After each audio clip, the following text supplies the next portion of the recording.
నమస్తే, welcome to 99 TV. Bangladesh Nationalist party అనుకున్నట్టే తారిక్ రహమాన్ విజయ పథం వైపు దూసుకెళ్తున్నాడు. అధికారికంగా లెక్కలు వస్తాయి కాసేపట్లో. ఆయనకు గెలిచినట్టే 300కి 200 స్థానాలపైన ఆయన చేజిక్కించుకున్నాడు. ఆయన తర్వాత ఆ సానుభూతి వెల్లువలో ఆయన కొట్టుకొచ్చాడనేది అందరికీ తెలిసిన విషయమే. అలాగని ఆయనకి ఉగ్రవాదులు అతివాదుల మద్దతు లేదని కాదు. బేసిక్గా ఆయన ఇంతకుముందు ఉన్నప్పుడు కూడా తల్లి అండ చూసుకుని రెచ్చిపోయి ఆయన హిందువుల పట్ల, మైనారిటీ హిందువుల పట్ల ఆ దేశంలో ఎలా వ్యవహరించాలనేది అందరికీ తెలిసిన విషయమే. అండ్ ఎలక్షన్ రిజల్ట్స్కి రాకముందే మనం గడిచిన నెల రోజులుగా చూస్తే రోజుకి కనీసం ఒక హిందువుని చెట్టుకి కట్టి కాల్చేయటమో, లేకపోతే కొట్టి తీసుకెళ్ళి ఈడ్చుకుంటూ వెళ్ళి రాళ్లతో కొట్టి చంపేయటమో, ఇలాంటి దురాఘాతాలు జరుగుతూ వస్తున్నాయి. అలాగే అది కాకపోతే జైల్లో నిర్బంధించేసి ఆరోగ్యం బాగోలేకపోయినా విడిచిపెట్టకపోవడంలో చనిపోయిన నేతలు ఉన్నారు.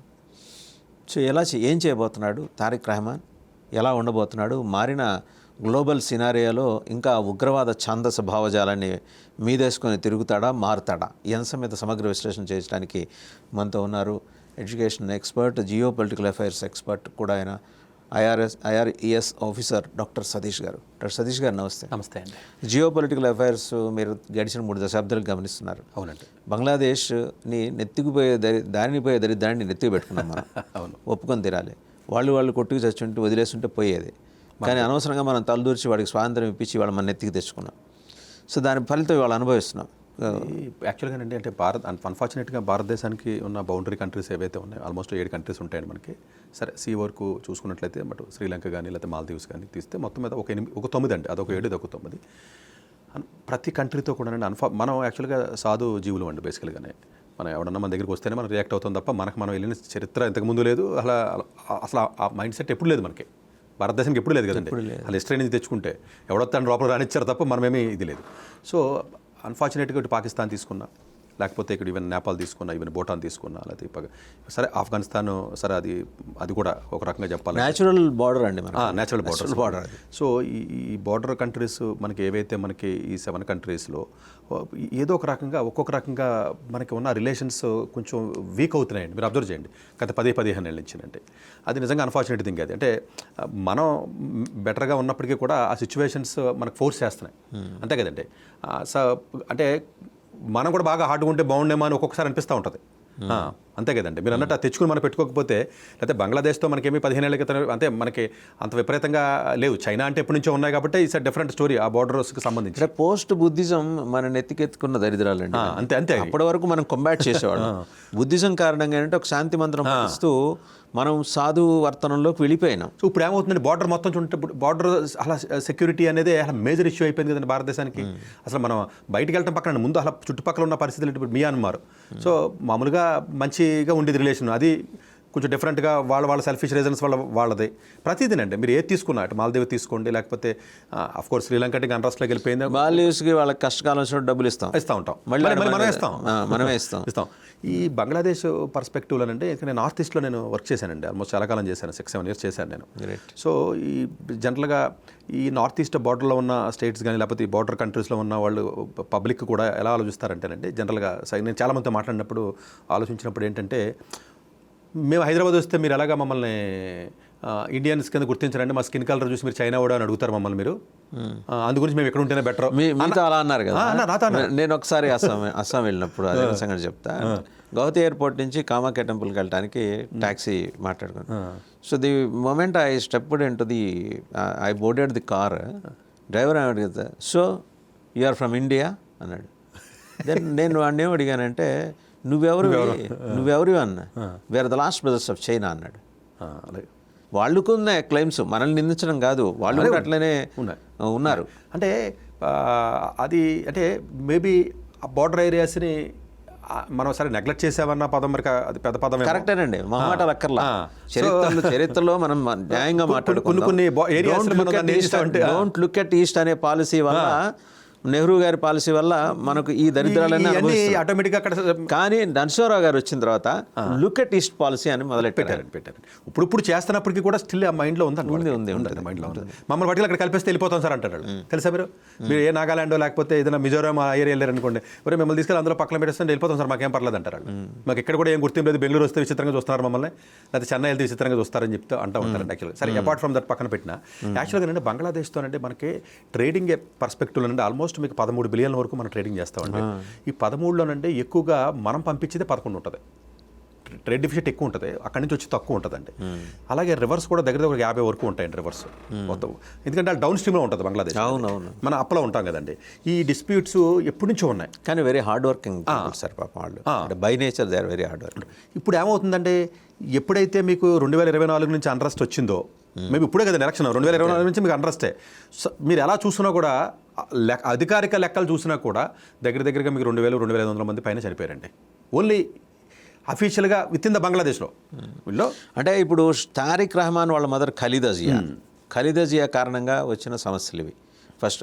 తర్వాత షేక్ హసీనా వచ్చిన తర్వాత కొంత trying to neutralise the things, కొంత ఏదో ఒకటి నలిఫై చేయలేకపోయింది, కానీ న్యూట్రలైజ్ చేసి ఈ అతివాద ఉగ్రవాద ముఠాలన్నింటినీ జైల్లో వేసింది అంతవరకు. సో మళ్ళీ ఈ లోపు అంటే మైనారిటీ ఉన్న పీపుల్ అవడం వల్ల, లేకపోతే ఈ పొలిటికల్గా అడ్వాంటేజ్ వస్తుంది అనుకున్న మొత్తం మీద అటు తిరిగి హిందూస్ మీదకి రావడం, సో హిందూస్ని ఇబ్బంది పెట్టడం, ఒక రకంగా భారతదేశాన్ని రెచ్చగొట్టడం, లేకపోతే అంతే కదండి. ఇంతకుముందు మీకు దగ్గర 20 లక్షల మంది వెస్ట్ బెంగాల్ చుట్టుపక్కలకు వచ్చి మైగ్రేట్ అయిన ఉన్నారండి. 1971 నుంచి మీరు తీసుకుంటే బంగ్లాదేశ్లో ఆల్మోస్ట్ మీకు లక్షల మందేనండి.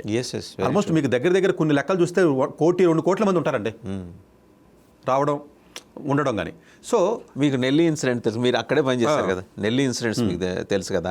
ఏది ప్రఫుల్ కుమార్ మొహంతాకి ముందు జరిగిన దాంట్లో ఎంత ఆ దారుణాలు ఎక్కువైపోయాయి కదా. అవునండి, వాళ్ళు వచ్చి ఊచకోత కోసం చూశారు. ఎందుకు చేశారు? సో ఇవన్నీ ఆయన మన బయట పెట్టాడు అసెంబ్లీలో. అప్పటి నుంచి గవర్నమెంట్ రాజీవ్ గాంధీతో అకార్డు కుదిరిన తర్వాత అప్పటి వరకు వచ్చిన వాళ్ళని ఉంచుదాము, వచ్చే వాళ్ళని నిరోధిద్దాం అనుకున్నారు, కానీ ఆపలేకపోయారు కదండి. సో డెఫినెట్గానండి బంగ్లాదేశ్తో మాత్రం మంచి రిలేషన్స్ ఉండి తీరాలి మనకి. మేబీ మీరు ఇంతకుముందు ఇంట్రడక్షన్లో చెప్పినట్టుగా వాళ్ళ పదవిలోకి రావడానికి రకరకాలుగా కొన్ని పనులు చేసినప్పటికీ కూడా వచ్చిన తర్వాత అంతే ఇంటెన్సిటీ అయితే ఉండదండి జనరల్ ఎవరైనా సరే. ఇంటర్నల్గా చాలా ఇష్యూస్ ఉన్నాయి వాళ్ళకి. బట్ వాడి నేచర్ మనం తెలుసు కదా, నేచర్ ఉంది, కానీ వాడికి ఇంటర్నల్ ఇష్యూస్ నెత్తి మీద ఉన్నాయి. ఇప్పుడు ఇంటర్నల్గా ఇప్పుడు చూడండి, ఒక రిజర్వేషన్ పాలసీ తీసేయండి, జాబ్స్ రావట్లేదు అని పెద్ద యాజిటేషన్ జరిగిన కంట్రీ కదండి. ఎంతమంది పెద్ద యాజిటేషన్, మళ్ళీ డీప్ స్టేట్ ఉంది, అది వేరే సబ్జెక్ట్. అంటే ఏంటి అంటే ఇంటర్నల్గా చాలా ఇష్యూస్ ఉన్నాయి వాళ్ళకి. ఇప్పుడు వాడు వచ్చిన ఎలక్షన్ టైంలో క్యాంపెయిన్లో మీరు చూస్తే మేజర్గా చెప్పిన ఏంటి, సేఫ్టీ సెక్యూరిటీ గురించి మాట్లాడాడు, ఉపాధి అవకాశాల గురించి మాట్లాడాడు. ఇవే కదండి మేజర్గా ఉన్నటువంటి లా అండ్ ఆర్డర్కి సంబంధించి ఇవన్నీ మాట్లాడి నేను చేస్తానని చెప్పేసి వచ్చాడు. అఫ్ కోర్స్ అపోజిషన్ పార్టీ వచ్చినా అంతే కదండి, అంటే ఓవరాల్గా. బట్ భారతదేశంతో మాత్రం మంచి రిలేషన్స్, మన చిన్న కంట్రీ అన్న ఉద్దేశంతో కాకుండా మంచి రిలేషన్స్ మనం మెయింటైన్ చేయకపోతే ఎప్పటికైనా మనకి రిస్కే కదండి. వేరే వాడు వాడుకుంటాడు. ఇప్పుడు అంతే కదండి. ఇప్పుడు మీకు పాకిస్తాన్ ఉంది, పాకిస్తాన్కి మనకి ఎందుకు ఇబ్బంది అంటే పాకిస్తాన్ ఏం చేయలేదు మనల్ని, కానీ దాన్ని అడ్డం పెట్టుకుని చేసేవాళ్ళు చాలా మంది ఉన్నారు కదా. మనం అలా చూడాలి మనం, అంతే కదండి. దేశ ప్రజలతో మనకేం ఇబ్బంది లేదు, ఉండదు. దేశ ప్రజలతో ఏముంటుంది ఇబ్బంది, మనకేం ఉండదు. దాన్ని అడ్డం పెట్టుకుని చేసి ప్రయత్నాలు చాలా ఎక్కువ మంది చేస్తారు కదండి. ఇప్పుడు ఒకటి సార్, తారిక్ రహమాన్ గురించి ఎందుకు వరీ అవ్వాలంటే, అంటే ఆఫ్ కోర్స్ ఆ మాట కోసం యూనస్ ఈజ్ ఈక్వల్ డేంజరస్. ఎందుకంటే అదే చెప్తున్నాను, నోబెల్ ప్రైజ్ వాళ్ళ పిహెచ్డీ ఇళ్ళ పిహెచ్డీలు కొట్టేసి నోబెల్ ప్రైజ్ తెచ్చుకున్నాడు, అక్కడ లాబీ చేసుకున్నాడు. అతని వెనకాల క్లింటన్ ఉన్నాడు, ఆ క్లింటన్ ఫౌండేషన్ కోసం చేసింది, మొత్తం తెలుసు మీకు. అది హిల్లరీ క్లింటన్ సపోర్ట్ చేసింది. సో అలా లాబీ చేసి తెచ్చుకున్నాడు. ఇప్పుడు అలా లాబీ చేసి తెచ్చుకుందామనే పాపం అసీం మునీరు వీళ్ళందరూ ఏదో ట్రై చేస్తున్నారు. సో ఇప్పుడు అసీం మునీర్ పంపించిన ఒకసారి మీరు గుర్తుంటే ఆపరేషన్ సింధూర్ ముందు అసీం మునీర్ ఒక చోట మాట్లాడుతూ now we have to fight with India from east అన్నాడు. అక్కడే అర్థమైపోయింది ఈస్ట్ ఏంటి, బంగ్లాదేశ్. సో అక్కడి నుంచే వాళ్ళ ప్లాన్స్ ఉన్నాయి. పంపుడు టెర్రరిజం ఫ్రమ్ పాకిస్తాన్ టు ఇక్కడికి పంపు చేశారు. వాడు ఇప్పుడు మనకి సిలిగురి అవతల నుంచి కనుక చూస్తే ఉండే ఒక ఫార్మర్ ఎయిర్ బేస్ని వాళ్ళు డెవలప్ చేస్తున్నారు. దాని కింద ఉగ్రవాద స్థావరాలు కడుతున్నారు. సో డెఫినెట్గా బంగ్లాదేశ్ అనేది మనకి ఎప్పటికైనా మనకి థ్రెట్టే సార్. అది బంగ్లాదేశ్ థ్రెట్ కాదు, బంగ్లాదేశ్ రూరల్స్ థ్రెట్. డెఫినెట్గా రూరల్స్ అండి. ఇప్పుడు ఎందుకంటే వాళ్ళ సర్వైవల్ గురించి ఏదైనా మాట్లాడతాడు అతను. ఇప్పుడు అక్కడ ఇంటర్నల్గా ఇబ్బంది వచ్చింది అనుకోండి, భారతదేశంలో వచ్చింది. ఇప్పుడు పాకిస్తాన్లో వేసినట్టే ఏముందో రాయి వేసేస్తారు. అక్కడ జనాలు చచ్చిపోతున్నారు పాకిస్తాన్లో. ఇంకా మీకు ఇండియానే మాకు మీ వల్ల అని చెప్తున్నారు కదా. అట్లాగే డెఫినెట్గా బంగ్లాదేశ్ ఆస్పెక్ట్స్లో మాత్రం డెఫినెట్గా మనం కొంచెం జాగ్రత్తగా వహించాలి. బట్ కాకపోతే మేబీ ఇంటర్నల్గా అతనికి కావాల్సిన అడ్వాంటేజెస్ పర్స్పెక్టివ్లో కొంత ఉన్నప్పటికీ కూడా మరీ ఇంత అన్రెస్ట్ ఉంటుందని అయితే నేను అనుకోవట్లేదండి. 2024-25 ఈ 2 ఏళ్లలో ఉన్న కొంత సర్దుబాటు కాదండి. వాడు సర్వైవ్ అవ్వాలి.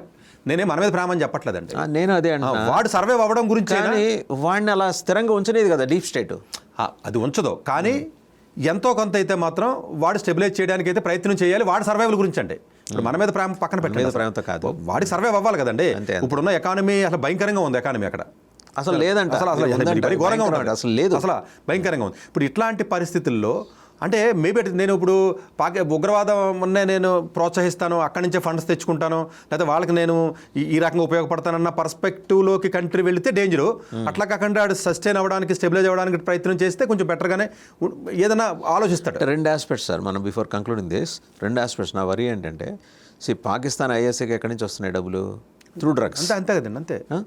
అండ్ ఎక్కడి నుంచి ఇంకా ఇరాన్ సఫర్ అయింది కాబట్టి ఇరాన్ నుంచి ఇప్పుడు ఫండింగ్ ఆగిపోయింది. వాళ్ళు అండ్ ఇరాన్ నుంచి హమాస్ వాళ్ళు వచ్చి ఇక్కడ కూర్చున్నారు పాకిస్తాన్లో. హెజ్బుల్లాస్ వచ్చారు, హౌతీస్ వచ్చారు. మనకి కశ్మీర్ టెర్రర్ వెనకాల హమాస్ ఉంటుంది. అంటే వాళ్ళ మోడస్ ఆపరేషన్ బట్టి బేసిక్గా ఎస్టాబ్లిష్ అవుతున్న అంశాలు. సో ఇప్పుడు మొత్తం ఆ దుర్మార్గపు వ్యవస్థలన్నింటినీ ఇటు డంప్ చేసి ఇటు వచ్చి అదే అంటే ఇప్పుడు భయం నాకు అంటే కాదండి. బంగ్లాదేశ్ వాళ్ళకి ఉన్నది రెండే ఆప్షన్స్ అండి. మీరు అన్నట్టు ఈ మీరు చెప్పిన ఈ లైన్లో పాకిస్తాన్కి వెళ్ళి లైన్ ఆఫ్ థింకింగ్ ఏదైతే ఉందో ఆ లైన్ ఆఫ్ థింకింగ్లో వెళతాడా? లేదు దీన్ని కొంచెం బెటర్ పొజిషన్లోకి మన దేశాన్ని తీసుకెళ్దాం, అటు యూత్ కానీ ఇటు ఎకానమీ కానీ అన్ని సెటిల్ చేసుకుని వెళ్దామా అన్న ఒక రకమైన ట్రాన్సిషన్ స్టేజ్. ఇప్పుడు ఆఫ్ఘనిస్తాన్, పాకిస్తాన్ అంటే ఎప్పుడో వచ్చేసిన ఆ స్టేజ్కి. ఇప్పుడు మీరు చెప్పింది ఇప్పుడు కొత్త ఏం కాదు. 20 ఏళ్ళ క్రితం, 30 ఏళ్ళ క్రితం కూడా ఆ పాలిటిక్స్ చేసిన వాళ్ళు. ఇప్పుడు కొత్తగా ఇప్పుడు నేర్చుకునే వాళ్ళు కాదు. బంగ్లాదేశ్కి ఆ హిస్టరీ లేదు ఇంతకు ముందు కదండి, ఇప్పుడే కదండి. సో ఇప్పుడున్న బంగ్లాదేశ్ ముందున్న రెండు ఛాలెంజ్లు అంటే ఏ లైన్ తీసుకుంటారు వాళ్ళు?